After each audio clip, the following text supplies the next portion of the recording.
everybody. Welcome back to Reddit Radio, episode 632, coming to you on Wednesday, November 12th. We're going to look forward to USC and Iowa locking horns on Saturday afternoon. It's a homecoming matchup between a couple of really good Big Ten teams. As always, you can follow us on social media. Email us, randomtroyfansite.com, and our phone number, 818-643-7227, Second Woodsboro Show.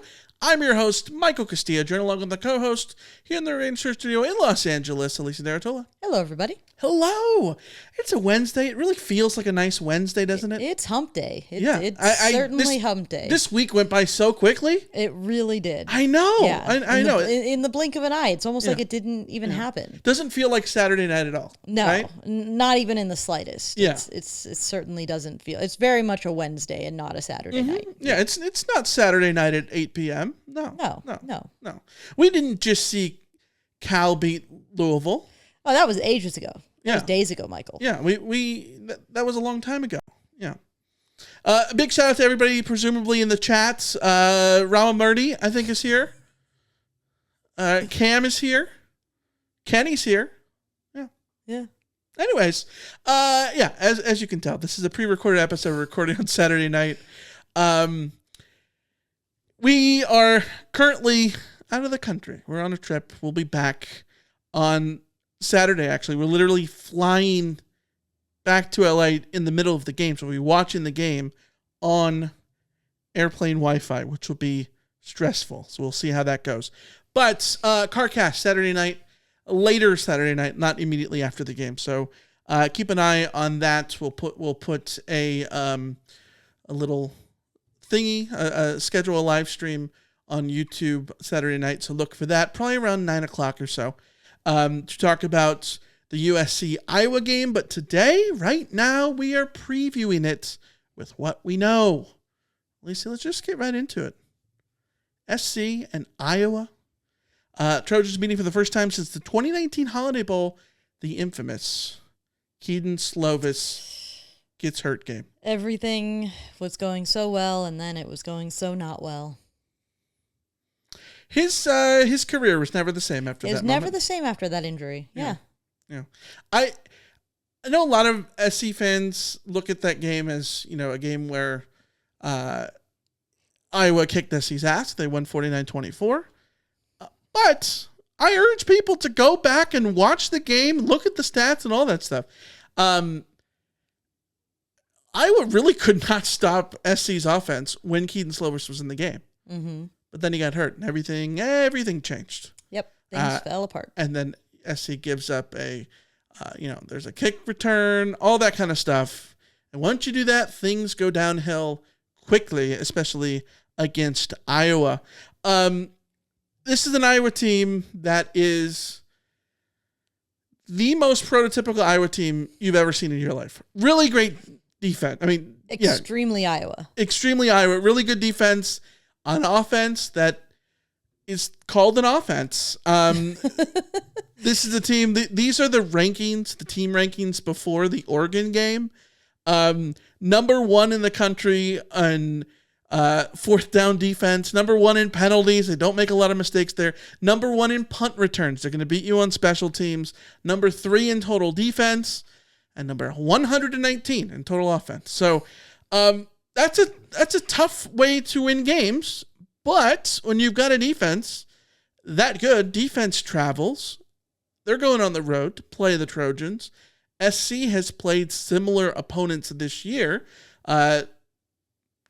Nebraska, Northwestern, had similar profiles in certain areas. This is like the final boss of the meh offense, good defense. And Northwestern really fit this vibe after Rayola got hurt, right? Nebraska did, yeah. Yeah, Nebraska, yeah. And the thing about the Nebraska game, too, is like bad rush defense, but elite pass defense. And this is an Iowa team that I think is very interesting with their defense and how they will match up against SC's offense. But we're going to talk about the Iowa offense first. Let's go there. Mark Gronowski is the quarterback, transferred over from South Dakota State. He won a national title a couple years ago for South Dakota State. South Dakota State, the Jackrabbits? Yeah, I believe so. Yeah. Yeah. He has completed 64% of his passes this year, 1,000 yards, 5 touchdowns, 4 interceptions through 9 games. That's like a Jaden Mayava Tuesday afternoon. It's wild, right? But he's someone who can do it with his feet. 338 rushing yards, 12 touchdowns. 12. He will run. He will run at the goal line. They will push him into the end zone, and he will push other people into the end zone and pry it into the end zone, all of those things. So that is something to keep an eye on. The running game, led by Kamari Moulton, 522 rush yards, 2 touchdowns. Xavier Williams, Patterson's another back that's there as well. Receiving core, Sam Phillips, Jacob Gill, and the danger man, probably Caden Weegan, who is an incredible kick returner. But he has 17 catches, 132 yards, and a touchdown this season as a receiver. This is not a Through 9 volume games. receiving core. Yeah. You look at the tight ends, they've had injuries. DJ Vonham is the sort of the most productive tight end at this point right now. 12 catches, 107 yards. He caught a big pass in the Oregon game late in that fourth quarter that set up their drive to go ahead in the final minutes. Hayden Large is the other one. He's the tight end who started against Oregon and sort of like filled in for some injuries there. But like, is that the most prototypical Iowa name in the history of anything? Iowa tight end. Yeah, I told a coworker that we need to remember for next year's offseason to do sometimes we do like an all name team, which is like the coolest names in Memorable college football. Factor. Yeah, but I think that we Noah need to can't say it, yeah. we need to do an all name team for like fitting name, like an all fitting name team, an all nominative determinism team with the tight end Hayden Large, and who's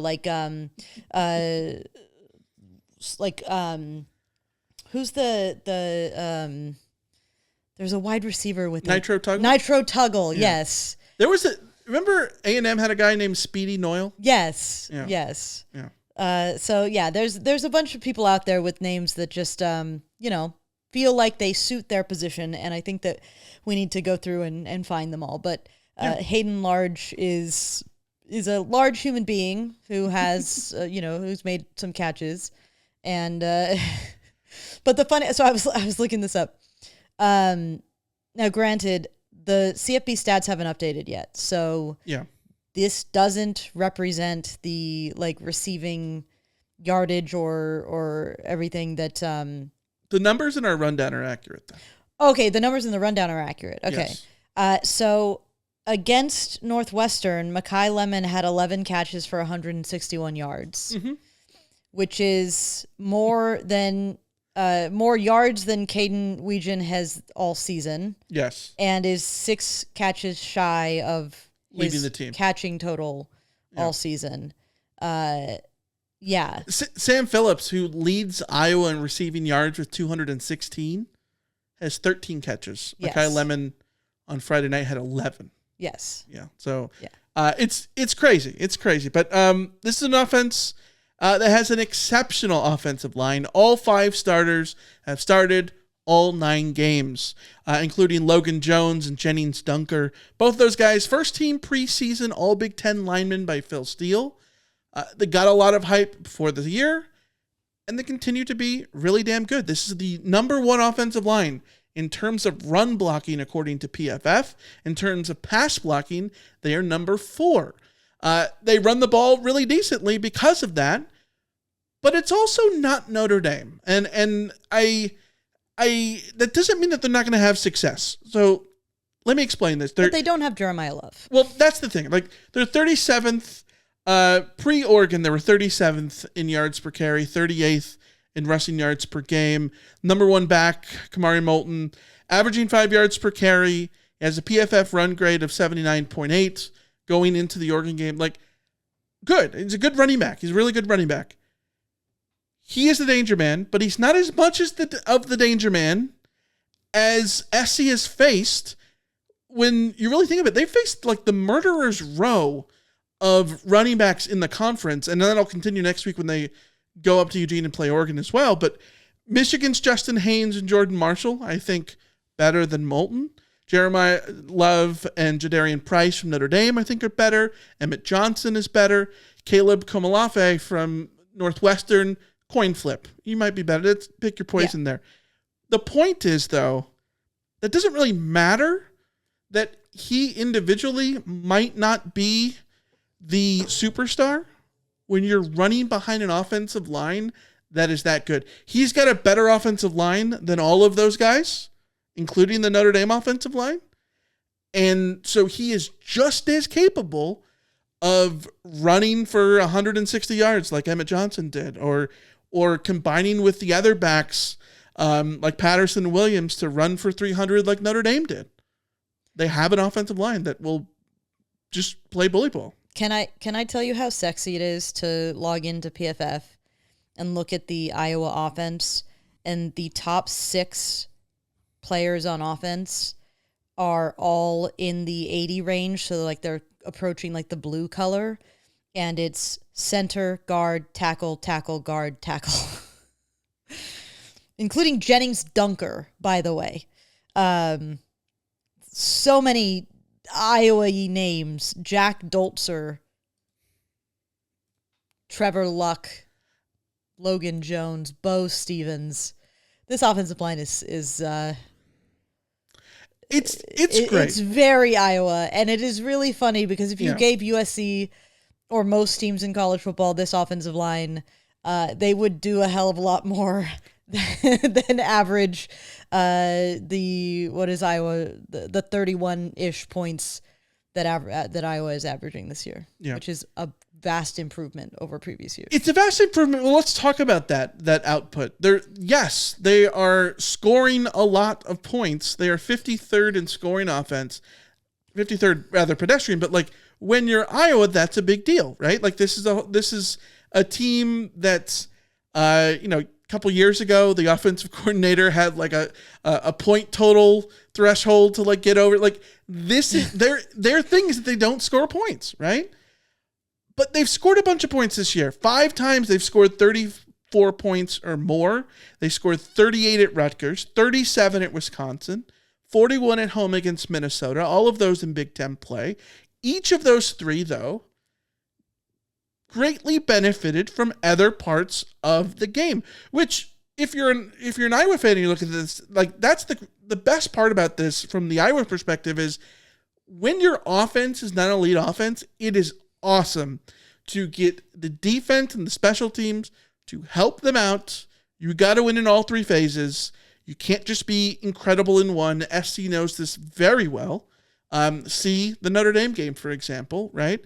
But you look at those games. Against Minnesota, they scored on a pick 6. They had a punt return, and they had 2 touchdown drives on short fields. That's why they won 41-3. Against Wisconsin, they had 3 touchdown drives on short fields, including one that started at the 1-yard line. A 1-yard touchdown drive. They had another one that started at the 24. They also scored a field goal after starting at the Wisconsin 28. Force turnovers and get short fields and take all the pressure off the offense, right? Against Rutgers, they had a kickoff return for a touchdown. They had a short field touchdown after an interception. They also had a 1-yard scoring drive in their win over Penn State. This is what they do. This is what they do. And I'd like to point out that like what they do is consistent. And they do it against most opponents. And USC is certainly not an opponent that I would look at and say like, oh yeah, USC will be immune to the quarterback throwing a pick 6. He might just cause a fumble at the goal line and bail himself out. But USC is not immune to the interception or a fumble return. USC certainly isn't immune to the special teams mishaps that could result in an opponent scoring. So like if you're Iowa going into this game, I think you look at the matchup and say like, yeah, our offense doesn't score a lot of points, but it doesn't really matter. In the end, it doesn't matter where the points come from. We we find a way. We figure it out. We set up the offense as best as we can because the defense is as good as it is. So it's working for them. I mean, they are what are they? 7-2. They are 7-2 for a reason, despite an offense that is certainly less than impressive. But they're able to do that because most teams, most college football teams are actually pretty sloppy. Most college football teams are actually kind of prone to special teams mishaps or having a quarterback throw an interception, you know? So it's a winning strategy if you're going to just accept that your offense is just going to be Iowa, you know? Yeah. Like obviously, this is you want the offense to be more productive, right? Like I think a mediocre offense with this defense and with the would special be a national teams, title contender. Yes, 100%. Like in a lot of ways, watching Iowa feels like watching 2002 Ohio State. Like Gronowski feels like Craig Krenzel to me. The difference is they don't have the Maurice Claret per se. Moulton's good. He's a good running back. He's not Claret. And this isn't 2002 anymore, right? Like the world is completely different in terms of what you can do on offense and get away with, right? So that's one of the things I think to keep an eye on with this defense or with this offense is like they will score a lot of points if you give them the opportunities. If you don't give them the opportunities, I think it's helpful because this is a team that is really bad at like throwing the football. 124th in passer rating, 131st in passing offense, 133 in passing yards per completion. All these numbers, of course, before the Oregon game. Mark Gronowski, though, doesn't make the top 100 row table on CFBstats.com when you sort by like passers, like top passers. Controlled F, couldn't find him, which is very frustrating to see exactly where he ranks on some of this stuff. But his best game was at Rutgers in a shootout. They won 38-28 on the road in Piscataway. It was a great game for him, but that was 12 of 18 for 186 yards, no touchdown, no picks. Didn't make mistakes. Did his thing on the ground as well. He's a very capable runner, especially in short yardage. He scored a rushing touchdown in all 9 games this season. So he's very productive that way. Just don't expect him to throw the football much.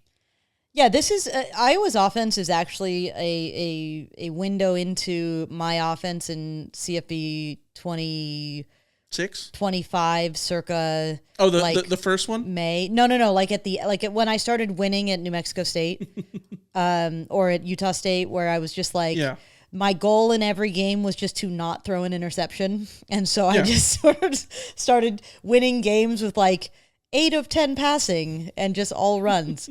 That's what Iowa is. But like I said, like it's effective. I think I'm going to compare them kind of to like the service academies that run the triple option or whatever. Like they know what they're about. They understand that they're not a passing offense of any note. So they only really throw when they need to. And Gronowski does a pretty good job of, in the situation where they're forced to throw, of giving his receivers a chance of getting, I mean, it certainly looks like he needs all of his oomph to get the ball downfield when he's throwing. So, you know, he's limited in that sense. He doesn't have a rocket arm or anything like that, but he can get the ball downfield to his receivers on a third down and, you know, 3rd and 6, which they are usually in a 3rd and manageable because they're running the ball so much and they're pretty good at running the ball, and it's kind of 3 yards in a cloud of dust. Yeah. And that has gotten them to a point of being able to sort of control games and let the defense set the tone and just keep things very simple and not super flashy. Yeah. Now, if you're USC, they're passing. What I think, if you're USC going into this, you're looking at this and saying like, okay, so can we just replicate Nebraska and Northwestern then? Because Nebraska and Northwestern were both teams that were better on the run and that have quarterbacks who Certainly once Dylan Raiola left, quarterbacks with limited throwing ability. And USC figured out in those games in the second half how to deal with that kind of offense. Yeah. And I think that the plus side here is that you get Iowa after you've already sort of had some proof of concept stuff happen with Nebraska and Northwestern. Now, personally, I would really like to see USC not have to take a half to figure out how to, cope with Iowa's offense, because it's not that complicated. Just stack the box. It's stack the box. It's they are not going to beat you through the air. If they do beat you through the air, then you were going to get beaten anyways, Yeah. So what I want to see USC show in this game is that they have learned the lessons of the Northwestern and Nebraska games to replicate that second half performance in like a complete game performance. Because realistically, we're going to talk about the matchup between USC's offense and Iowa's defense, but this is not a game that you can go into and expect USC's offense to, blow away Iowa. This is too good of a defense. USC has one of the best offenses in the country, but anybody going up against this defense will find it difficult to score. Indiana found it difficult to score. Oregon found it, circumstances being what they were, Oregon found it difficult to score, Yeah. So I think that USC, you're not gonna go in and say, USC's gonna put up 35 or 40 points. Like, no, that's not the situation. You kind of want to replicate Nebraska and even better Northwestern in the sense of hold them under 20 and then just break through often enough to get up above 20 and leave it at that. Force them to have to be off schedule in terms of the game. You win the game. Have to throw the ball. You win the game in very much the same way that you won the game against Northwestern, which is to say either steal a possession or bookend the half or do whatever it is that gets you up 2 scores. The moment you're up 2 scores, the game is done, theoretically. Yeah, if you can force them to throw and they don't have the success throwing the ball and all that kind of stuff. You want them chasing. Right. That's the key. The other thing is a lot of this is so much easier said than done. Yeah. Like there's a reason that Kirk Ferentz has been there forever. He's literally the winningest coach in the history of the conference. The longest tenured coach in college football right now. Yeah. By the way, Ferentz being the winningest coach in the Big Ten blows my brain. Like, how does he have more wins than Bo Schembechler? Schembechler was around forever. There were fewer games. But also, like, I don't know. He might have almost as many seasons as Schembechler at this point. I was going to say, he's been there 27 years. What's the longest that... How long was Joe Pa at Penn State? Well, Joe Pa at Penn State is different because he was independent for so long. Oh, right. Okay. So Joe Pa has, like, more career wins and all that stuff, obviously. But, like, not conference wins. But either way, like, I tend to think that Iowa is a team where if you play them on the road versus at home, you will be more successful, especially when SC has the home road splits that definitely benefits them at home. I think that's a big helpful factor here, especially in terms of the offense, in terms of the Iowa offense and sort of slowing them down because this isn't a high-powered offense. If you can keep them to their averages and you take advantage of what you can do on your side of the ball, things will bode really well. It's just about, ideally, you force them to make mistakes. Gronowski, to his credit, is a very veteran quarterback who's been in Division I for a long time, even at the FCS level, but the high end of the FCS level, right? Like playing at South Dakota State is basically like playing in the Mountain West, practically, right? So he's not going to put himself in a lot of positions to make really bad mistakes. You can't be the one to make more mistakes than him. And if you can get a pick out of him, that would be huge. And of course, if you can get a pick out of yourself over at Underdog Fantasy. That'll be even better because, Alicia, this is where you make picks. Making picks is so fun over at Underdog. It's my favorite daily fantasy app where I can play with as little as $1, win up to 5,000 times my money. It's all about using your ball knowledge to pick whether a player will go higher or lower than their stat projections, mix and match with different players on different teams, even different sports. This week, Alicia, we're recording this episode early. The stat projections are not out. But I'm just going to tell our friends over at Underdog, I don't care what the stat projections are here. I'm taking lower on Mark Gronowski passing yards and lower than Jaden Mayava passing yards as well. You can join me. Make your picks over at Underdog Fantasy. Download the app today. Sign up with promo code Reign of Troy to score $100 in bonus entries when you play your first $5. This promo code Reign of Troy. Underdog, make picks, win money. Must be 18 plus, 19 plus in Alabama, Nebraska, 19 plus in Colorado for some games, 21 plus in Arizona, Massachusetts, and Virginia, and present in a state where Underdog Fantasy operates.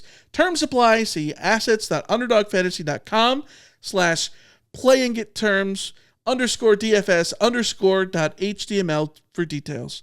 Offer not valid in Maryland, Michigan, New Jersey, New York, Ohio, and Pennsylvania. Concerned with your play, call 1-800-GAMBLER or visit ncpgambling.org. In New York, call the 24/7 HOPEline at 1-877-8-HOPE-NY or text HOPE-NY, which is 467-369. All right, let's talk about USC's offense going up against the vaunted Iowa Hawkeye defense.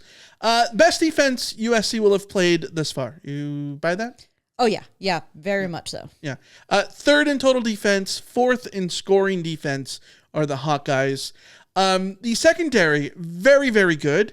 Maybe not as stingy as Nebraska. Rutgers threw for 330 yards. Indiana's Fernando Mendoza was moderately successful. But they're really close to Nebraska. They ranked fifth in pass defense going into the Oregon game, and they held Dante Moore to 112 passing yards and a rating of 97.2, albeit in a rain-soaked game in Iowa City. They don't create a lot of negative plays. It's the defense that ranks 56th in sacks, 60th in tackles for loss, but they force a lot of incompletions. And they've got a pass rusher like Max Llewellyn, who can be really disruptive even when he's not getting home to be productive, getting sacks and tackles for loss. We saw that in the Oregon game.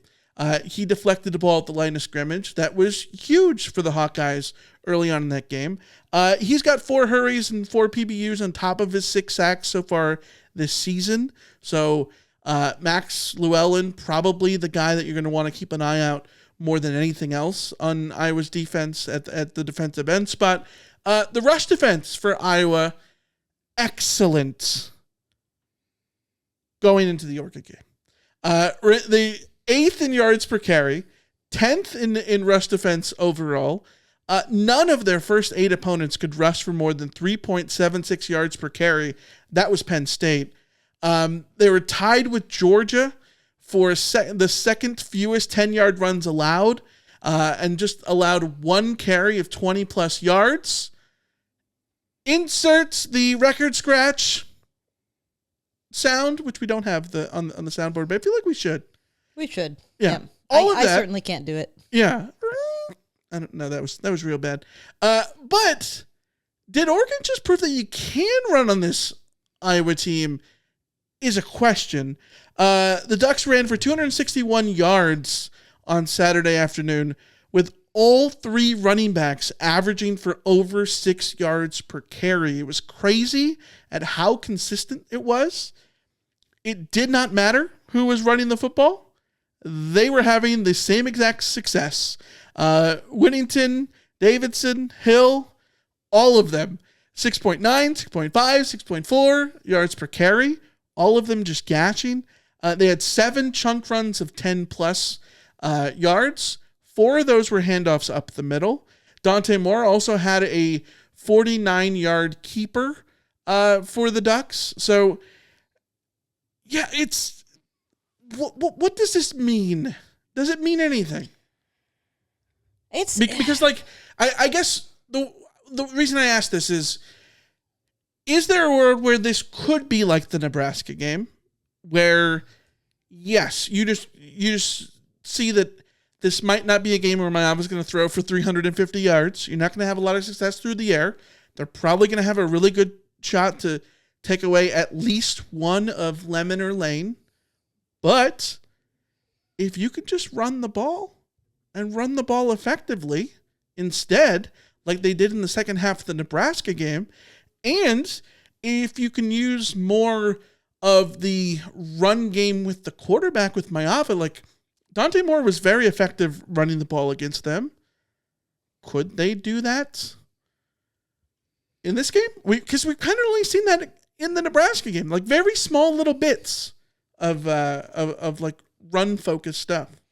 Yeah, well, you got to find ways to keep Iowa's defense honest, and a quarterback run threat is a way to keep them honest. And if they don't pay attention to that, then they risk giving up what they gave to Dante Moore, giving that up to Jaden Mayava. And we know that Jaden Mayava can run. Yeah. As uncomfortable as he looks running, he's effective when he takes off. He scores a touchdown against Northwestern, and he can certainly move. USC has frankly done fewer intentional quarterback runs, designed runs this season than I would have expected from Mayava. Yeah. So that would be an interesting thing to maybe be setting up for this game. But I am so very, very curious which USC shows up here in terms of the offensive line. Because in a world where, and this is something we talk about all the time, USC's run game is so underrated. It is so overlooked how good USC is running the ball. Yeah. Having said that, we did see what happened to them against Notre Dame. We did see what happens when a defensive front is able to get the better of USC's offensive line, when the tight ends don't have a good day. USC's offense, we have seen them stopped this year. Yeah. We have seen them stopped with the run game. So part of me thinks that USC can go in here and try to replicate what Oregon did, and maybe even do it better, because the weather's going to be beautiful. Jaden Mayava and USC's pass. Mekhi Lemon and Jacoby Lane simply being on the field will be bigger passing threats than Oregon was able to field because all of their guys were injured. Yeah. So Iowa will have to take USC's pass threat seriously. So that should also open things up for USC to say, go out and run. But I'm also very curious. Oregon was kind of forced into running as much as they did because of the weather, because of the injuries in their pass game. And I think it benefited them in the end to sort of be forced to run. They ran 14 times in a row. And that's something that USC doesn't do by choice, right? Yeah. USC chooses not to run. And my worry here is that Oregon has laid a blueprint for how to attack this Iowa defense, and will USC be stubborn enough to try to do it themselves? Yeah. I don't know. I don't know if USC will go into this game saying that, we can go run on you, run all over you. If I'm Iowa, I go into this game saying we're just going to run at USC's defense until they stop us. Yeah. I would love to see USC go into this game against Iowa and at least try to see if they can set the tone on the ground as early as possible. But I don't know. It's really going to come down to, does the offensive line show up? Do the tight ends show up? And there are other questions too, like who is USC's center going into this game? USC's offensive line has dealt with some injuries and upheavals and all that kind of stuff, which certainly doesn't help. But Elijah Page is back. King Miller is running the ball really well. The tight ends are coming off their best blocking performance, I think, of the season. So replicate that on your home field, and maybe you can. Maybe you're not going to put up 260 yards on this team. You're not likely to, but you don't need to put up 260 yards on the ground to beat successful. Iowa. Yeah. Yeah, and I think that like I think there is some solace in the Nebraska game and the Notre Dame game with the offense not being perfect in those two, in the sense that against Nebraska, they still found a way to win. Is it, if Dylan Raiola is healthy, would that have been enough to win? That's a different question. But like, they still found a way to win. They found a way to get King Miller his yards in that game. Against Notre Dame, the run game wasn't completely there, and the pass game wasn't super explosive. But they didn't lose the game for a lack of moving the ball down the field. Mm-hmm. You know what I mean? Like, this is an Iowa team that I think that like can be forgiving. I think you can lull yourself into being too forgiving with this, but like they can be forgiving in the sense that you don't have to score 30 points to beat this Iowa team. Yeah, that's a really good point. And that's the as long as you don't give up pick sixes and special teams touchdowns. Exactly. You have to play clean. Yeah. In order to beat Iowa, you have to play clean. And that is probably what scares me the most, is that, sure. You know, USC is, we cannot always assume that USC will play clean. When they play clean, they win big. When they don't play clean, they lose to Notre Dame and Illinois, and they, you know, make it very, very close against Nebraska. But no, you're right. Like, turnovers are going to be a huge element of this game. Interceptions, fumbles, ball security, all of that. Again, it's Iowa is a team that wants to steal possessions from you, yes, and wants to slow the game down, and wants, you know, just by any means necessary to keep it low scoring and give their offense that chance. And you can't sort of hand them gifts. If you hand them gifts in the form of turnovers or, you know, errors like that, then you're gonna create pressure where you do go into the game without that pressure. Like USC's offense, like you said, USC's offense doesn't need to score 30 points in this game to win. Yeah, that's some pressure taken off of them that they didn't get to enjoy against Notre Dame, for instance, because it felt like they had to score 30 points if they wanted a chance in that game. Right. Problem is if a turnover here or you can't lull yourself into being too comfortable. But also, if this is a game that doesn't have a lot of possessions, then you might not need to score 30 points, but like it might need to feel like you score 30 points in terms of the efficiency of your drives. You know, like might have to be the same type of efficiency in a game in which you score 40. You know what I mean? I think it does help that SC just played Northwestern. You talked about like Iowa sort of being the final boss of this sort of archetype of team that SC has played in the last month or so. And I think it's helpful that they just played Northwestern, a team that wants to do all the things that Iowa did. Slow drives, right? That first quarter, both SC and Northwestern went on 7-minute scoring drives in that first quarter last Friday night, right? So, like, SC was in a situation like that and still found a way to win.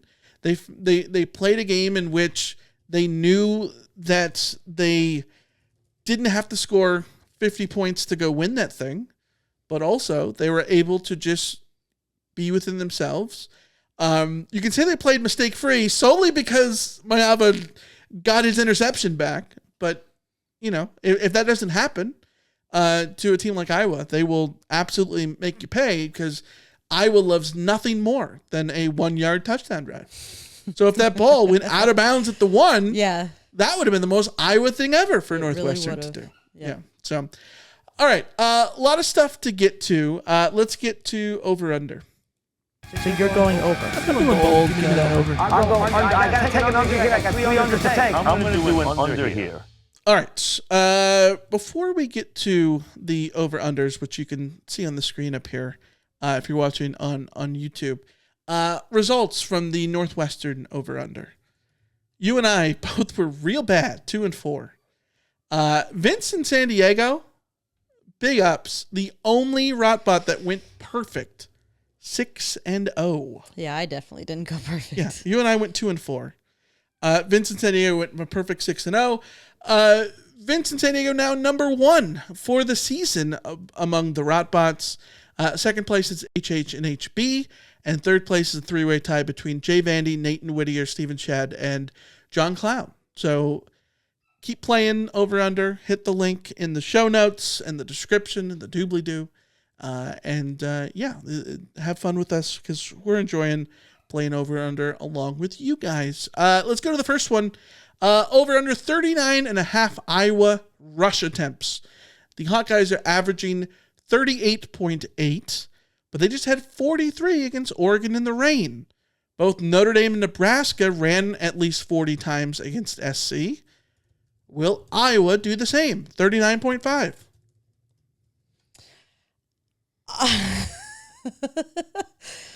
I am going to go. I'm gonna go lower. Okay. Specifically because the weather will be better. Specifically because I think that there may come a time where Iowa sort of has to look around and say, if USC does what I want them to do, Iowa will have to look around and say, like, they're giving us the pass, and so we need to take the pass. Sure. And also, I think this will be a game with there won't be a lot of plays in this game. Okay. So I think that rushing attempts will be under, not far under, but I'm just gonna go under. I'm going with under. Northwestern ran the ball 25 times on Friday. Yeah. So I'm inclined to agree. So I will agree. I'll also say under. I'll say under with you. Just because it seems like a lot. It seems definitely like a lot. Then again, there were a lot of plays in that Notre Dame game because they did throw the ball a lot. Notre Dame did, but there was a lot of plays, and they were able to run the ball for 300 yards, which made it easier for them to want to run the ball as much as they did. Let's go to the next one. Over under 3.5 made field goals. These are made field goals. These are not attempts. Made field goals combined between the two teams. SC and Iowa have combined to make 32 field goals in 9 games, both in the top 10 nationally. That's 3.5 per game combined. So the line, 3.5. 3.5 made field goals for the game. Iowa has made multiple field goals in 7 of their 9 games. SC has done it thrice. Over under, 3.5 made field goals combined. I like the over here. Okay. Because I do think USC will be able to move the ball, but I also think that we have to give credit to Iowa's defense, and I think that might translate into USC getting into the red zone and having to settle for a couple field goals. Yeah. And then we know that Iowa, I suspect, will be able to move the ball on USC, but one thing that USC's defense has done pretty well is forcing field goals once teams get into the red zone. Yeah. And Iowa is certainly not a team that's going to challenge USC's defense to a degree that they're gonna, that they're not gonna shoot themselves in the foot a couple times and put themselves in a position to have to settle for field goals. So I like the over here. Me too. I also agree. We need to stop agreeing on stuff. We agree. Let's go to the next one. 1.5 Jaden Mayava interceptions.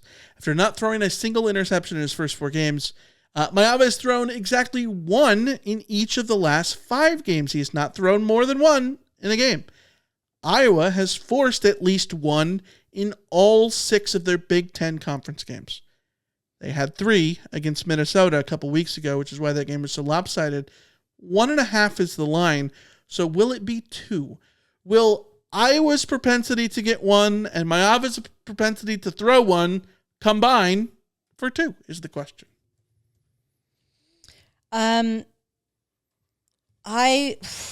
gonna take the under on this just because I think we are good for a Mayava interception, but he has done a better job this season of limiting it, of not being so much of a gunslinger that he's gonna go out there and throw 3 picks or 2 picks in most games.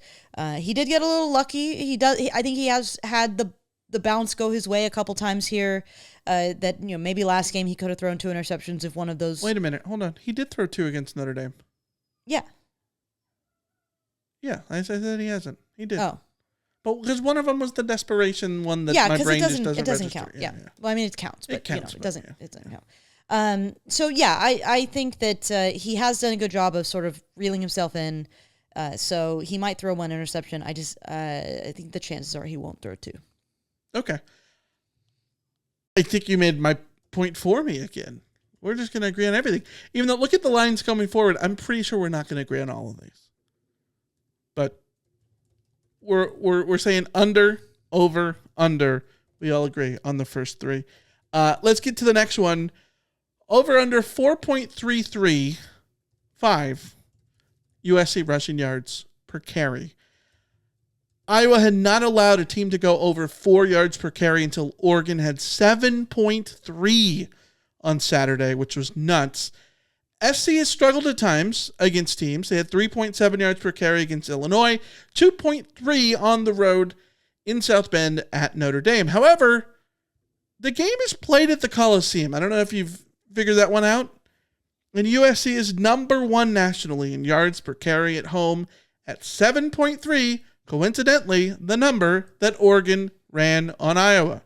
Not only that, SC is a literal full half yard ahead of the number 2 yards per carry team at home, which is Navy. Alicia, the line is low at 4.335. But it's low because Iowa doesn't allow much on the ground.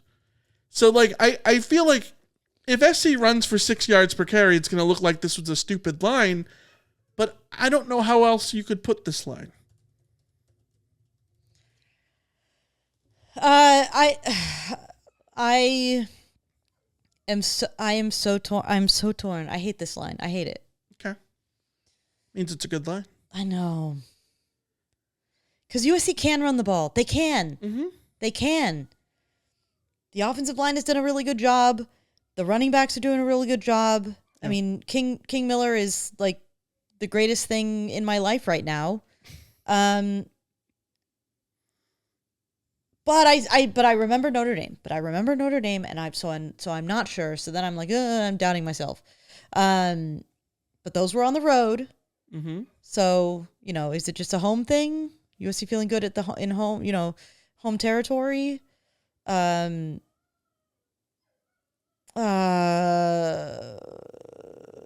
going to take the over just because we saw Oregon be able to break some, maybe not long distance runs, but they were getting chunk runs. Yeah. And I think that King Miller is very good at the chunk run. And I think that Iowa will have to respect USC's pass attack and not be able to totally go all in on stopping USC's run game. Yeah. I don't want to be optimistic here, but I'm going to take the over. I'm taking the over too. Penn State last year, SC averaged 7-point-something yards per carry. They did it against Notre Dame as well. Both those games at home. You don't need to do that in this game to get this over. It's 4.335, which again will feel really low and stupid if SC runs for 6 yards a carry. It's just nobody but Oregon has done that against Iowa. So it's reluctant to make the line higher, but I'm going to go over. I will say, if SC gets this, it's way over. If they don't get it, then it's obviously under. But if they get it, it will be way over. They're not going to get 4.5. Yeah, I would even say it'll they either will have success it'll be 5 or they won't. It'll be 5+ or it'll be in the 3 range. I feel very confident saying it will not be in the 4 range. It will not be 4 point something. I kind of buy that. Yeah. I buy that. Next one, 1.5 USC trick plays. The reason this is in there because SC has tried to run a trick play in every game this year. Have you realized this? There was a flea flicker and a fake punt against Northwestern. Against Nebraska, there was something weird. There was also the 2-point conversion that was a little Wildcat weirdness. Notre Dame had the pass, the Mackay Lemon pass. Illinois had that flea flicker. The The number, though, is at 1.5 because this includes flea flicker. This is how we were legislating this. Flea flickers, reverses, double pass, a fake field goal, a fake punt, a surprise onside kick. Not an onside kick in desperation trying to come back. But if you have an onside kick to start the second half or something like that, that's a trick play.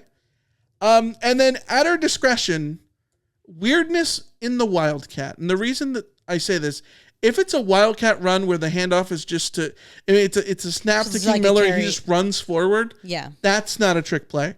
But if it's some sort of trick play like they did in the 2-point conversion. I was going to ask if that counts as I think that would count. Okay. There was a little trickeration in that. Yeah. So, yeah. And I agree. I think we will know a trick play when we see it. Yes. Isn't that the thing about pornography? You know it when you see it? You know a lot of things when you see it. I didn't know that applied. Have you not heard that quote? No. It's like a famous quote, like from like a politician or something. Okay. Anyways, 1.5 over under. I'm going under. Okay. Playing the odds. All I'm right. just playing the odds because, you know, I know that USC has done the trick plays, but it just seems more likely that they won't do two trick plays for whatever reason. I don't know why. They did the swinging gate against Nebraska also. I would count that. Okay. I think the swinging gate counts unless it's... The only time the swinging gate doesn't count as a trick play is when you get out of it on a field goal attempt because then it's just a... You're just making But you have to run it. Yeah. Yeah. So I'm going to say over. I'm taking the over. I don't want to agree with you on everything. And it's homecoming. SC just keeps doing this kind of stuff. Maybe the move is not to do anything to force them to account for it all, but I don't know. I'm taking something. I'm taking the over. Last one, 17.5 Iowa points. It's so reliable. We had this last week for Northwestern, 17.5 points, and Northwestern scored 17 points. Against Oregon, Iowa scored 16. SC is holding opponents to 18.8 at home. They allowed just 17 to Northwestern and Nebraska in the back-to-back weeks on the bounce. Iowa's averaging 31.3 per game overall, but 29.3 on the road. Those 3 road games, though, we talked about it earlier a little bit. The 38 at Rutgers had some weird stuff in it. 37 points was at an awful Wisconsin team. And the 13 was at a ranked Iowa State team. So I think Iowa State is closer in profile as a whole team to SC because they're a ranked team, but Iowa State's defense better than SC's defense.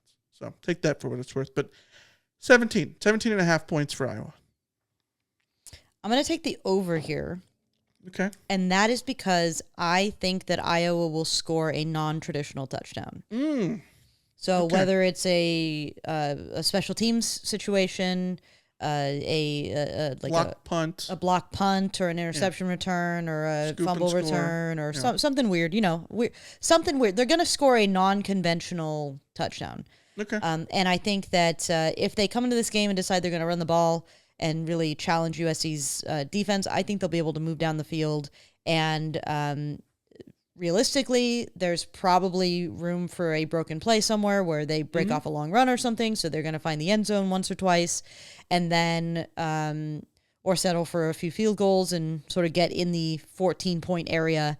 And then there's to account for going to 18 plus is the unconventional non-offensive score. Okay. I respect it. I'm not agreeing with it. I'm going to take the under again. I've got this as a low scoring game on both sides. Let's go to predictions. Is there a Vegas spread out that we can see since we're recording this on Saturday night? I don't One. know. The spread I saw was USC -1. -1. So it's the home team advantage then. Okay, Vegas Insider has Bet365 has USC -3. It opened at -1. Most of the places that they list here are -3. Okay. So USC gets it's a push with USC getting the home 3 points. All right. What do you got? What's your score prediction? I think Vegas is right about the 3 points. I think it will be USC 27, Iowa 24. In the end, I think that USC has playmakers on offense who will be able to eke out the 27 points. And I think that USC's defense will continue to look vulnerable, but I will give them credit for finding a second gear in the second half for sort of figuring things out later on in the game. Yeah. So I think that they will give up probably like 17-ish points, which is sort of what we talked about. And then, as I said, I will account for a punt return touchdown or something weird. And I will. Then it's a 3-point win for USC. It's a 3-point win for USC because they are at home. Okay. I think that's totally fair. Totally fair. 27-24, you say. I am going to go under that on both accounts. USC 23, Iowa 15. How do they get to 15? A touchdown, 2 field goals, and a safety? Maybe.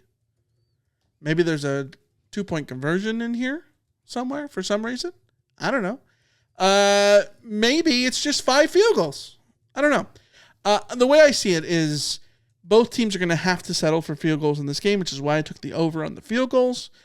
And I trust SC's offense to score 1 more touchdown than Iowa. That's it. I think that's the difference in the game. So 23-15 is my prediction there. Alicia, let's get to the Rotometer. When last we spoke with the Rotometer, which was a while ago, after the Notre Dame game, lost to Notre Dame, because we did not do a follow-up episode after Nebraska, or we did not do a CarCast after Nebraska, which is when we put out the Rotometer. The Rotometer after the Notre Dame game was at 3.8. It was a season low, 3.8. Lisa, where do you think it is now? Because you were saying that you were somewhere in the 6s. I think I said 5.5 or 5.5.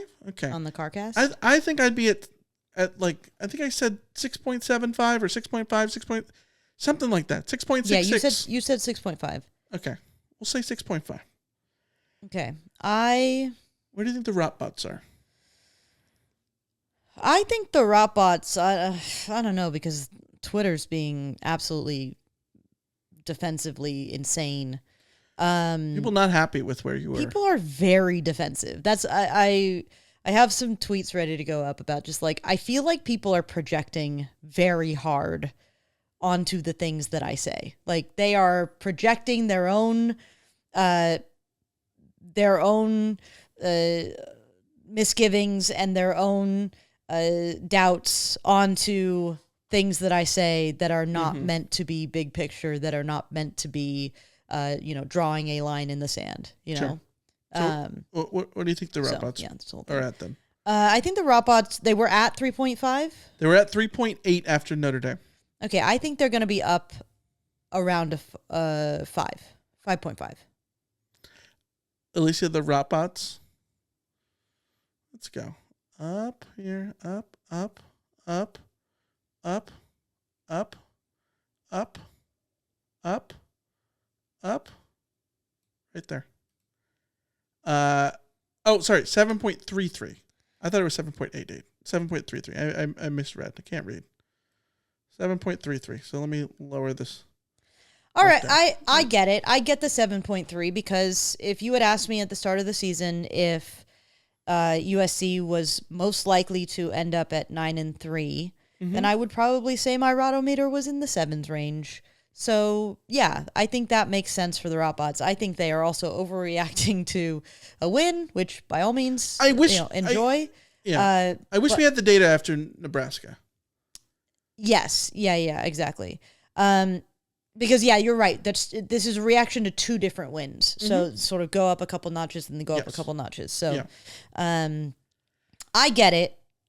I don't begrudge anybody being in that space. I will be much closer to a 7 after the Iowa game if USC wins that game. If USC wins that game, then 8-4 is the floor, 9-3 is the likely, and 10-2 is possible. And then I'm perfectly happy to be at a 7. Right now, I do not trust USC fully yet. Sure. So I can't go up that high. I will stay around a 6. Okay. These are what the Rotbots have popped in. Ron Murray says we're starting to play better. A Rotbot with don't know who said this, but on offense, some weird play calling. On defense, some botch coverage, lack of edge intensity. Ron Murray said 8, by the way. This one says, this is a 7. On offense, some weird play calling. On defense, some botch coverage and a lack of edge integrity. But we covered the spread by almost a touchdown and made good second half adjustments. I'm happy with the margin of victory, and I am more worried about Iowa now than I was before this game. Somebody else says 7. We are showing signs that we can win at the right time of the season. We just need to keep it going into the Iowa and Oregon games, but also not very confident at the point where we're going into the playoff without any doubts. Chappie has popped in with an 8 and says, I'm feeling great. USC is 7-2 with an open shot at the playoffs. Winning this game, winning the games that last year we would lose. Example, Nebraska. This year we would have lost last year. One thing that can't be understated is that Maeva is a winner. The fact people were asking you if he should be benched is insane. One of the best quarterbacks statistically in the country, and again, he is a winner. I think 10-3 with 2 of those losses being to Notre Dame. As a career starter at USC. Things are trending in the right direction. Have fun on vacay, Chappie. Thank you. We appreciate it. We will do. We will do so. All right. Let's get to the mailbag, shall we? You've got mail. All right. Let's wrap this thing up with a good old mailbag. Email from Tony in Denora, PA. Michael, Alicia, this is Tony from Denora, PA. Nice win. 3 exclamation points. I love you, Tony from Denora, PA. He's the best. I love it. I saw this email and I just got happy, like warm little happy. It was like a little ray of sunshine that was just like, oh, Tony, this made my day. Do you remember when you first had a phone, how you could send a text message to an email address? No. You don't remember this? No. With Verizon, we could do this. And it feels to me like his emails oftentimes feel like text messages, old school text messages. This is Tony. Nice win. I love it. Great and to the point. It's wonderful. We got an email from Jonathan who says, hey, Rots, to the last 2 weeks, this hype train of Lane Kiffin is getting out of control. What has he done in his coaching career that says he will do a better job than Lincoln Riley? Just to say that Lane would be better just because he's hot right now is blasphemy. Rebuilding a program takes time, and yes, Lincoln Riley made mistakes in his philosophy in the first 2 years. Next, Michael, this season you have been as objective as you can be, providing constructive criticism and credit when due. But Alicia, you're out on Lincoln Riley? ? Really? The team isn't perfect, but why can't we enjoy that they keep improving and the team is more enjoyable to watch than between 2018 and 2021? Every game you say talk up the opponent, then when SC wins, it's because of what the other team didn't do, preventing you from giving any credit whatsoever. Would you prefer USC fires Lincoln Riley, which isn't going to happen, and end up like Florida, Auburn, Penn State? Think about this. Prior to the playoff last year, Ohio State wanted to fire Ryan Day because they lost to Michigan. So I guess we would have fired him because they were out on him too. You know what they say, trust the process, fight on, Jonathan. Jonathan, I love you. Thank you for emailing in. I appreciate the input for sure. So when I say this, I'm not trying to direct anything specifically at you, Jonathan, but this is a perfect example of when I talk about people projecting. Because I get this comment all the time, like, why can't we enjoy them improving? Who said, at what point did I say you can't enjoy them improving? At what point did I say that this is a worse team than they were last year or the year before? At what point did I say that this was, the... Hold on. Like, no, we should be... I enjoy the shit out of King Miller every single Saturday. For sure. I Yes. enjoyed the shit out of Wayman Jordan, Mekhi Lemon, Jacoby Lane, Eric Gentry, Bishop Fitzgerald, Christian Pierce, Kamari Ramsey. There is so much to enjoy about this team. Yeah. That doesn't mean that I can't also point out that USC's run defense is very bad. Yeah. These two things can coexist. You can enjoy a team that is 7-2 and that is winning the games that they would have lost last year, and we can objectively say that this team has improved massively in terms of being able to win games. And as we talk about with people on the Rotometer, Jaden Mayaba is a huge part of that.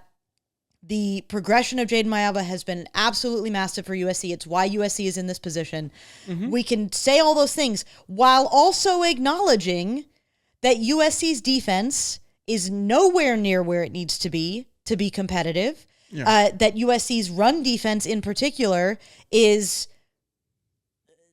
to a degree that I can't even understand how they are still dealing with these same problems. Yeah.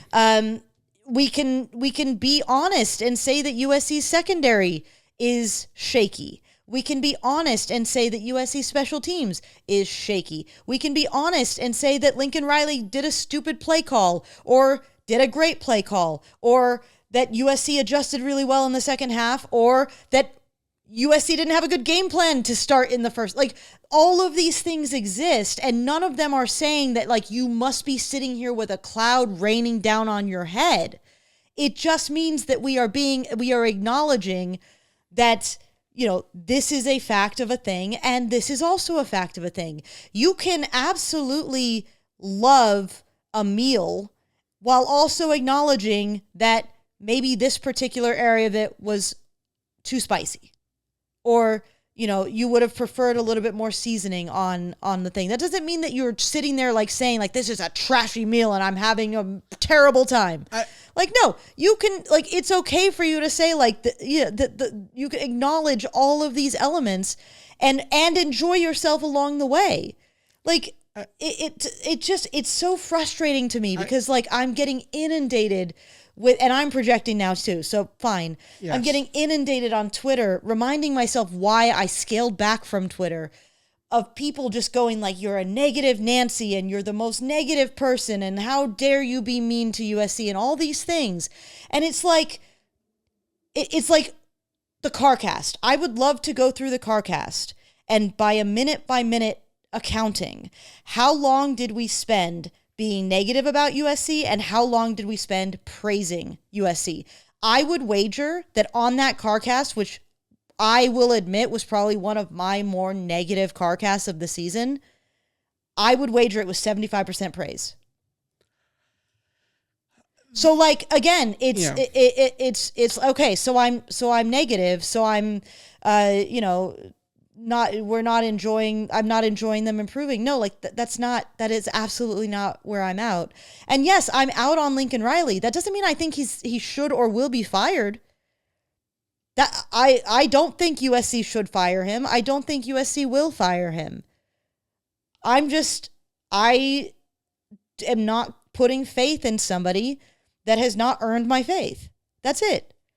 I'm not going to give Lincoln Riley the benefit of the doubt until he gives me a reason to give him the benefit of the doubt, which is why I'm going into the Iowa game assuming that it will be a really, really stressful game to watch.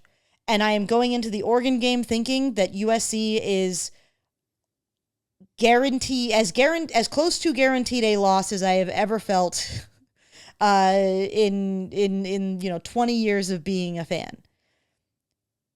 That doesn't mean that I'm going to come out of the Oregon game and say USC should fire Lincoln Riley. It just means that, this is my perception of him as a coach. I do not, at this stage, think that he has what it takes to lead USC to the promised land. I reached the same place with Clay Helton, and I was out on Clay Helton for 3 years. Yeah. I also argued in 2019 all of the reasons why USC wouldn't fire Clay Helton, who I was out on by that point. But I knew they weren't going to fire him because I, understood the reasons why. So again, it's like, it's nothing. These things aren't like 100% or 0%. It's just nuance. Yes, there's nuance, but I think but the word out is not nuanced. You see what I'm saying? When you say you're out, that is a black and white term. Is it? I think it is. Okay. Yeah. No, but I think that I agree with you. And I agree with everything that you're saying right here, with the exception of you came into the CarCast fully disappointed in everything from last night. No, I came into the CarCast. I think you need to re-listen to the CarCast. No. Maybe I will, but I would say it wasn't disappointment. It was I felt very conflicted. Sure. I felt like like it was a win that objectively I should have been able to come on and say like this was a really positive step for USC. And I didn't feel like saying that this was a really positive step for USC because I don't think here's where I'm at. Like if USC beats Iowa under any circumstance, then by beating Iowa, USC will have proven that they can do so, which will. Can I ask you a question? Hold, let me do this. Yeah. If USC beats Iowa, then I will go into the Oregon game probably not at a 100% guaranteeing loss.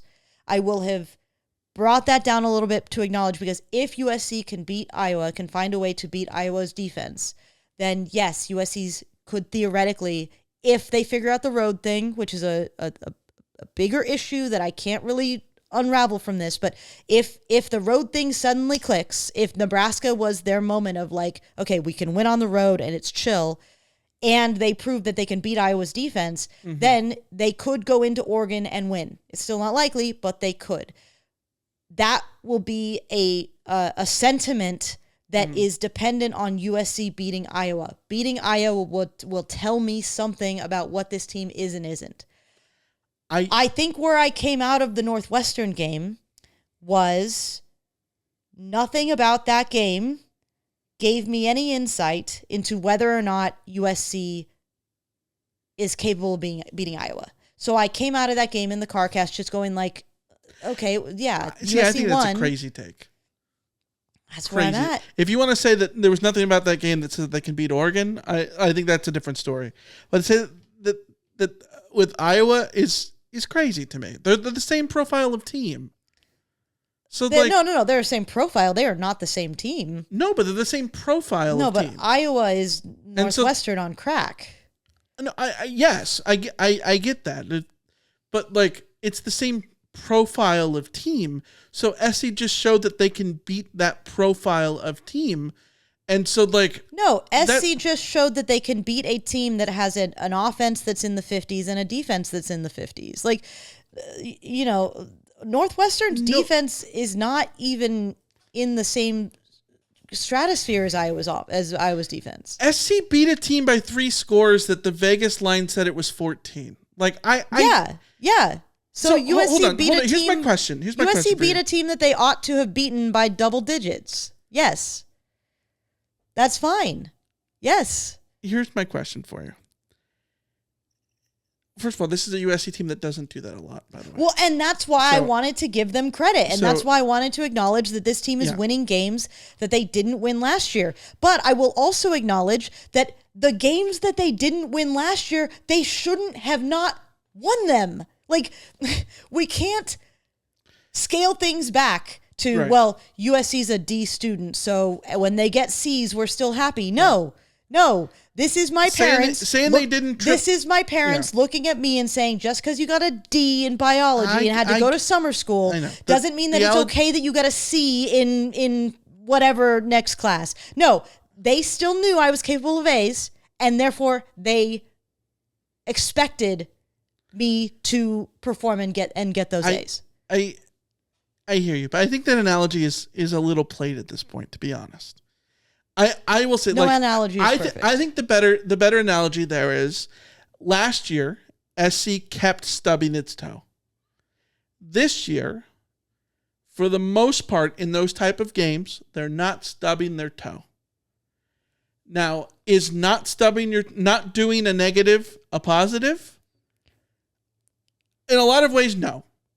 In considering that SC had stubbed the toe the whole, plenty of freaking times, when you stop stubbing your toe, that you can feel positive about no longer stubbing your toe. Yes. You know what I mean? Yes. But the other thing is,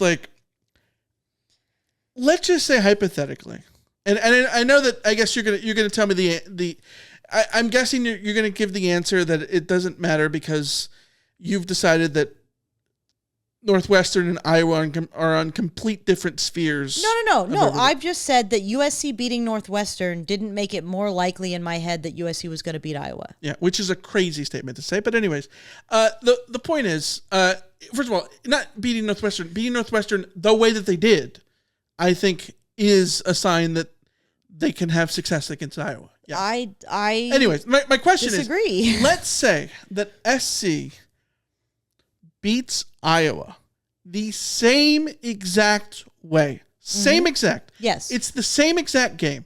Yes. To a T. The only thing that is swapped out on the stat broadcast is the logos. Okay. What do you say? I will say that was a great win. But the defense was ass in the first quarter. Yeah. So why are you enjoying it? The defense was ass at the beginning of the game. But again, the Iowa offense worse than Northwestern. No. Hold on. This is why aren't you enjoying it? Who said I didn't enjoy the Northwestern game? You. If USC does to Iowa what they did to Northwestern, what I will take from that is more to do with USC's offense being able to put up points on Iowa's defense as opposed to Northwestern's defense.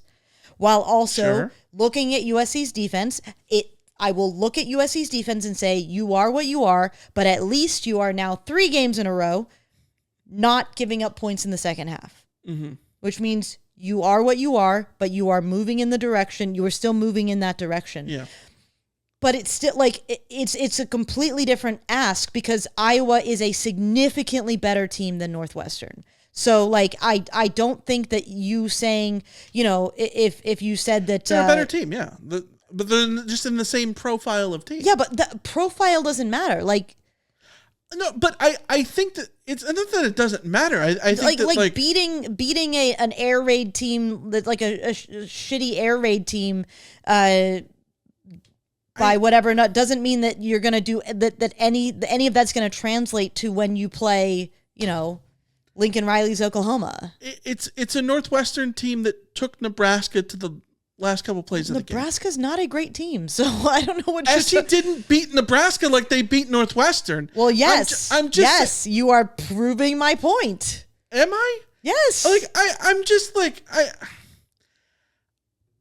Northwestern, Northwestern is like the ASU of the first year of Herm Edwards. We expected Northwestern to be bad. They are better than we expected, but let's not get it twisted. This is not a great football team. You're talking about them like Purdue, because Purdue. I think Purdue is they got some spunk to them. They're not as bad as their record says. But very clearly, it's way too early for them, and Michael, they're not actually a good team. Northwestern is a middling college football team. I'm not saying they aren't. Well, no, you're acting like they aren't. You're acting like this is a top 25 team. This is a smack dab in the middle, 50 to 60th ranked Northwestern team. Right. Iowa is 20th in FPI. Yeah, and 100 and something in offense. What was it in offense? They are 50th in offense, equal to Northwestern. part of that is because they score on short drives.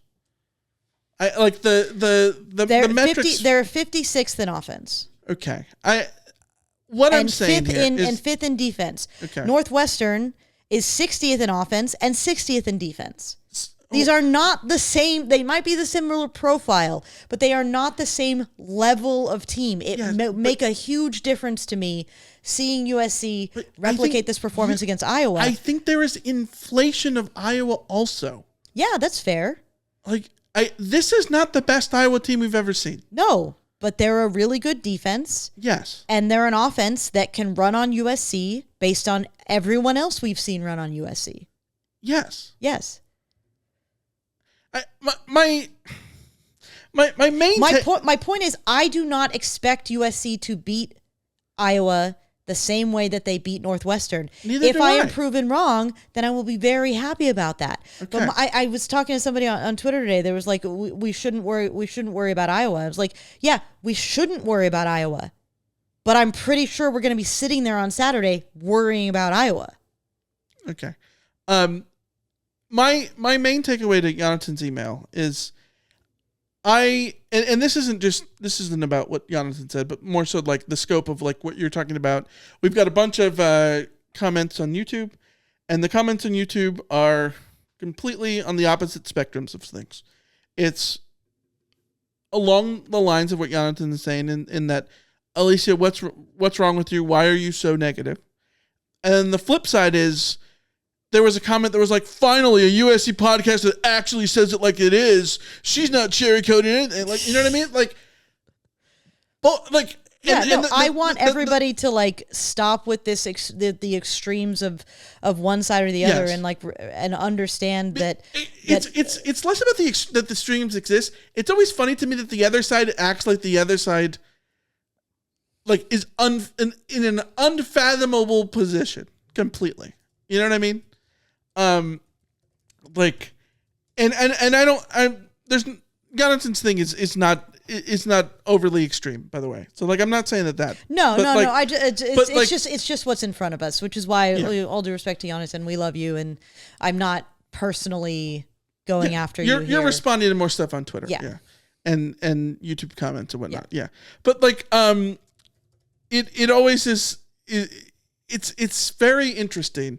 How, like the Rotometer, I think, is a prime example, right? It's the yo-yo of like, you win a game by 3 scores and you're up to a 7.3. That's what fandom is, right? Like the fandom is like celebrating your moments, celebrating your successes, feeling good about that, feeling optimistic and pessimistic really at the same time. There's nobody that hates, you know what team fans hate more than any other team? Their own? Yeah. Yes. Well, I've been told today that I hate USC, so you know. Yeah. I just think you should listen. We're gonna go on a plane. I tend to listen to the CarCast, so I'll listen back to the CarCast. I'll listen back. Yeah. I also want to say that on the CarCast, I felt a desire to be apologetic for my mood. Like I was apologetic for the fact that I felt the way that I did, because I recognized in that moment immediately that like that it would be better if I was just happy and just let a win be a win and just let it, let it but be. Like, they won by 3 scores. I know. And that's not a win being a win. Like I don't. No, I know. That's my point. You're speaking about it as if it was the Nebraska game. No, because this is the primary difference between the way I'm approaching this and the way that a lot of other people are approaching this. It just clicked, Michael. Okay, it just clicked. Go for it. I am talking about the Northwestern game and the Nebraska game. And I am at I am thinking about things at the macro level, right? Yeah. And most people are thinking about the Northwestern game at the micro. Like they are thinking about the Northwestern game as it is, where I can't get my brain out of the what does this mean for the future of the program. Yes, and I think that if you have a negative perception of the Northwestern game, that will be because. But I don't even have a negative perception of the Northwestern game. But it's because of the macro. Yes. No, yeah. Which is to go back to the Lincoln Riley thing. I think this is the prime example of like, I said this last week when we were doing the rotometers about the coaching staff, right? Yeah. That like, I think I've gotten to the point with Lincoln Riley where like, I think you would call it being out. I don't know what I said last week, what I literally said, the words that I said out of my mouth was, but like, if we're talking about, is Lincoln Riley going to build, like, there's different questions. It's not like the standards are different or the expectations are different or anything, but like, there's different things. If you're asking me, do I think he's going to win a national title at USC? I'm saying probably not. Do I think he's going to win several national titles at SC and create a dynasty? I'm going to say no. And so if you want to say I'm out there because that's the only thing you're ever looking at, then yeah, I guess I'm out on Lincoln Riley because of that, right? But like, he has done nothing to get fired this season. Which is why I haven't been calling for him to get fired. Yes. Yeah. And so like, there's nuance there. Absolutely.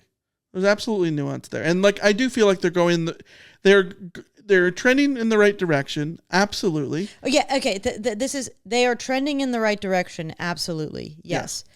But like, and here you go with but it's year 4. It's year 4. Let's talk about Ryan Day. Yeah. OSU fans wanted Ryan Day out. Mm-hmm. Sorry. It's taken a while to load. Ryan Day at Ohio State. This is going very slowly. Okay, can I offer an analogy here? Brian Kelly I've got one. Brian Kelly just got fired. You know what his record at LSU was? It was better than Lincoln Riley. 10 wins, 9 wins. Yeah. Lincoln Riley, like you can't compare Lincoln Riley to Ryan Day, who was 13 wins, 7 wins, 11 wins, 11-2, 11-2, 11-2.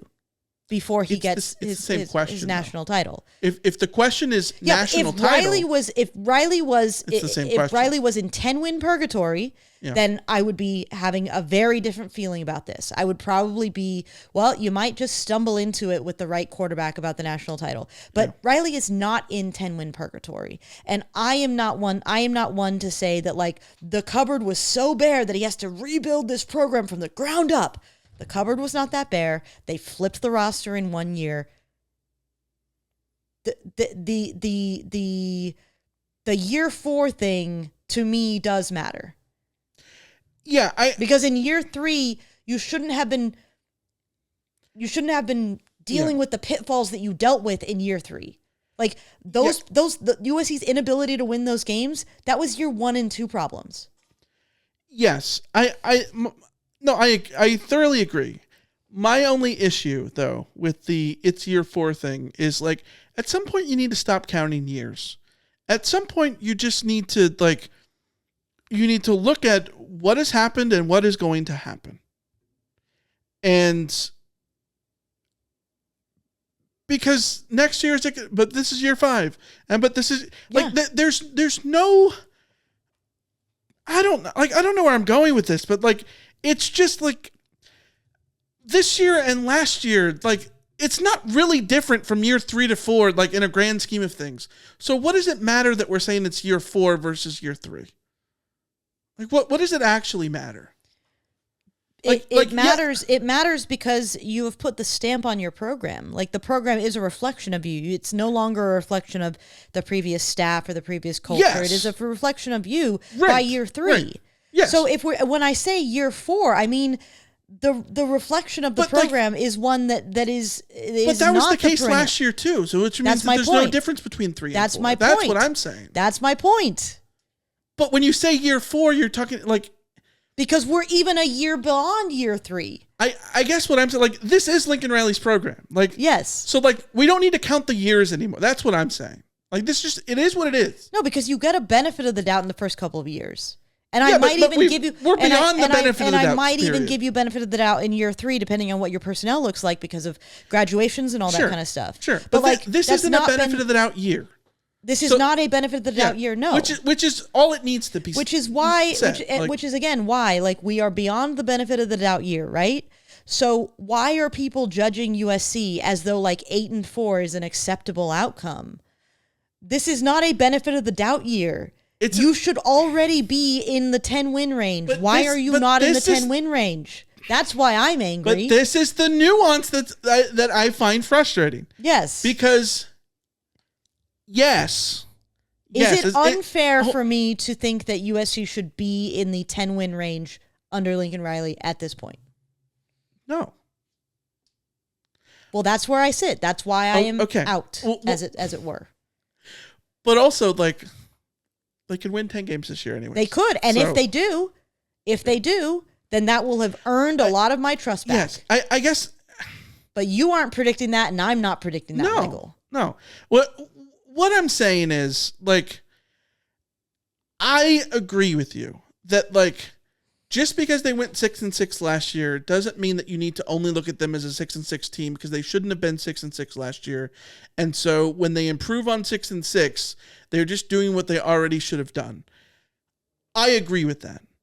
At the same time, when you are 7-5 and 6-6 in the last 2 seasons, at that point it is a trend. And so at this point, which is why I'm out on Lincoln Riley. But I'm just saying, at this point, you need to stop stubbing the toe first before you take your steps first. Right. And so, we talked about it in the preseason. My thing was, all I wanted to see from this team this year was for them to stop stubbing their toe. Like I said, go give me the James Franklin chalk 9-3, 10-2 season where you only lose to ranked teams on the road, and that's and you cross your I's and you dot your T's outside of that. If SC did that, while it's not obviously the end goal, it is a major step to show that Lincoln Riley can do that, which he hasn't done. And so that is very important, and that should be, I'm not going to say celebrate. You don't hang a banner for that, right? But that's all I'm saying. That is what. But it should be acknowledged. This is what I'm getting, and you should feel good about that. This is what I'm getting angry is a lot of USC fans are acting like I should be hanging a banner because USC has taken a step in the right direction. I think there's just hyperbole here. There's a lot of hyperbole on Twitter. Yes. So yes, this is big facts, but that's what I'm working with. All these things are true. All these things are true. Yes. It's all nuanced. SC is not perfect, but also I'm not even asking them to be. I know you're not, but the things you are saying is coming across as if you are. No, that's the problem. I am asking for 80%. But you are getting saying 70%. Okay. And then getting told this you are asking too much. This is a reference that people are not going to get. Most people are not going to get, but I think you will get. Love is Blind. Edmund. When Edmund is throwing his fit about not being able to hit, as he would say, in a lot of ways, I understand where, I don't agree with him, but I understand what he is trying to argue in the sense, he has this warped, traumatic sense of everything. I think I understand that, what he means. He's just saying nice guys finish last. Yeah, but he ends up saying the words that, incels and, yes. Andrew Tate says. Yes. You know what I mean? Yeah. And so, it's hard to say that he's not meaning those things when he's saying those things. You know what I mean? Right. I don't think you're meaning the. Wow, I'm getting compared to incels. This is wonderful. You know what I mean? I don't think you're meaning that you need this team to be a national championship this year, a national championship winning team this year, or else. But a lot of the words you are saying is doing the work to make that argument. Is that analogy okay? If you say so, I don't know what I'm supposed to do. I don't know what I'm supposed to say. It's very frustrating because I'm just being authentic and just being honest. No, I know. And we love that. And I'm not going to fake. I'm not going to fake. optimism. Right. Optimism. If I don't feel it, I'm not going to fake pessimism if I Right. don't feel it. So like this whole like negative Nancy accusations, just it's like, okay, I guess I'm negative, but I don't know. I spend a lot of time praising this team too, so I guess I need to just start prefacing everything I say with Jade Mayalva is one of the best quarterbacks in the country, and King Miller is my favorite thing in the world right now, and blah, blah, blah, and Mekhi Lemon is amazing, but also USC's run defense is bad, and that sucks. But also I would appreciate if USC's defense was better than this. No. All right. Well, we've gone on way too long. We said we were going need to to do. go pack. I know. We said we were going to do a tight hour. Yeah, we never do that. We are way over that. So, all right. We will be back for the CarCast Saturday night. It'll be later Saturday night. Talk USC and Iowa and what goes on. Click the link in the show notes to do the over-under and all that stuff. Until then, we'll see you. See ya. See ya.